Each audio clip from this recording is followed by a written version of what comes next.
भाई अपने trending star का गाना आ चुका है खेसारी लाल का रक्षाबंधन गीत बहनी के प्यार के नाम से गाना है। और गाना बहुत बढ़िया लग रहा है देखने से, तो मतलब एकदम से इमोशनल ना हो जाऊंगा इसको देख के। आप लोग बच के रहिएगा, ठीक है।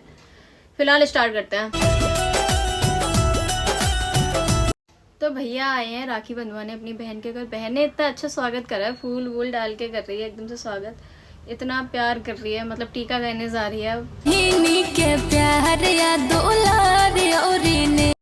कह रही है रहे सलामत जिंदगी भर सुनैया, मतलब जिंदगी भर सलामत रहे, ये मेरी दुआ है। और मतलब यार मेरे को तो रोना आ जाएगा, मैं नहीं बना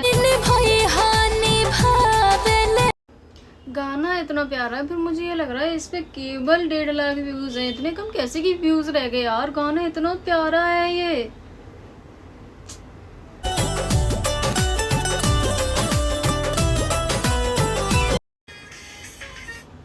भाई कितने प्यारे भैया हैं, सारी जितनी और लड़कियां खड़ी हैं सबको वो बांट रहे हैं। और इसके 2 भाई हैं और कह रही है चमकत रहे सूरज गगन में हम। जो बहनें अपने भाई से दूर है ना, और जो भाई अपनी बहनों से दूर है, ये गाने सुनने के बाद पक्का रोएंगे, मुझे तो ये लग रहा है।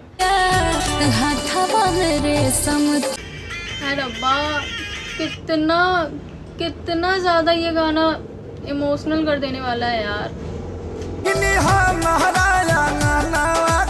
तो गाइस इस गाने को एंड करते हैं। मेरे फ़ोन की बैटरी लो गई थी तो इसलिए मुझे बीच में से ही कट करना पड़ रहा है। और गाने को जल्दी से लाइक कर दो। जिनकी बहनें दूर हैं या भाई दूर है वो ये वीडियो ना उनको भेज दो, तो ज़रूर, मुझे पता है वो आपको ज़रूर याद करेंगे एक बार। तो ठीक है, जल्दी से भेज दो, बाकी मिलते हैं।